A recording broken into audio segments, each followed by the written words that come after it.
Assalamualaikum warahmatullahi wabarakatuh. Salam sejahtera untuk kita semua. Shalom, Om Swastiastu, Namo Buddhaya, salam kebajikan. Tabea.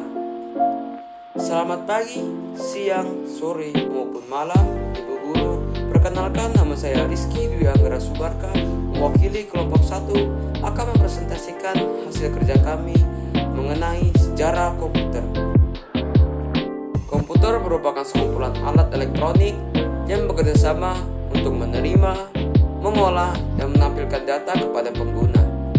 Komputer pertama kali ditemukan pada tahun 1822 oleh seorang matematikawan dan ilmuwan dari Inggris bernama Charles.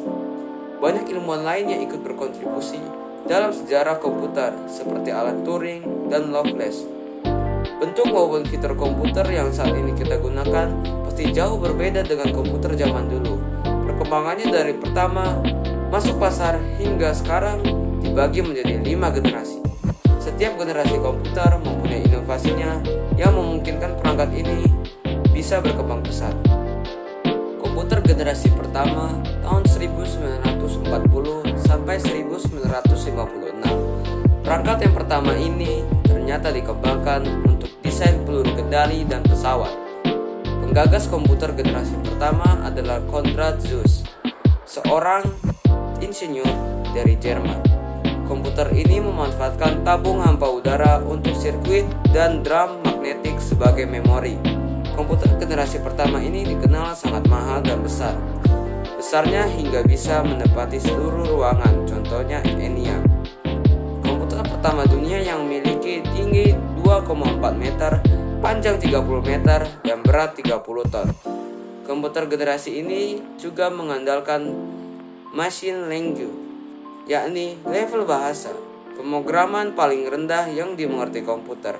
Bahasa pemrograman ini hanya dapat menyelesaikan satu perhitungan setiap waktu, dan menyetel perhitungan baru membutuhkan berhari-hari, bahkan berminggu-minggu. Komputer generasi kedua tahun 1956 sampai 1963. Ditemukannya transistor pada masa ini mengubah tampilan komputer generasi pertama. Perkembangan generasi kedua menjadi awal perkembangan komputer dengan gantinya tabung hampa dengan transistor. Transistor memungkinkan komputer ini jadi lebih kecil, murah, cepat, dan hemat energi. Selain itu, pada generasi kedua, memori inti magnetik juga mengalami perkembangan.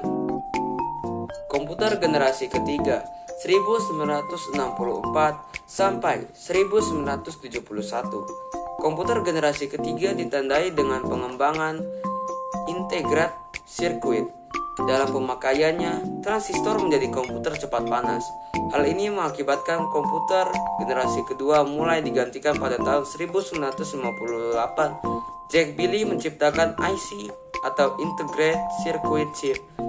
IC ini adalah kepengian yang kecil, yang cepat, dan menampung berbagai komponen menjadi satu. Jadi, komputer generasi ketiga memiliki ukuran lebih kecil, cepat, dan mudah. Komputer generasi ini juga memungkinkan untuk dipasarkan secara umum. Komputer generasi keempat 1971 sampai sekarang. Komputer generasi keempat memiliki terobosan berupa microprocessor yang dapat menyatukan ribuan IC ke dalam sebuah keping silikon. Kalau komputer generasi pertama yang besarnya bisa menempati seluruh ruangan, komputer generasi keempat sudah dapat digenggam manusia. Pada masa ini mulai muncul juga laptop yang dapat dibawa kemana-mana.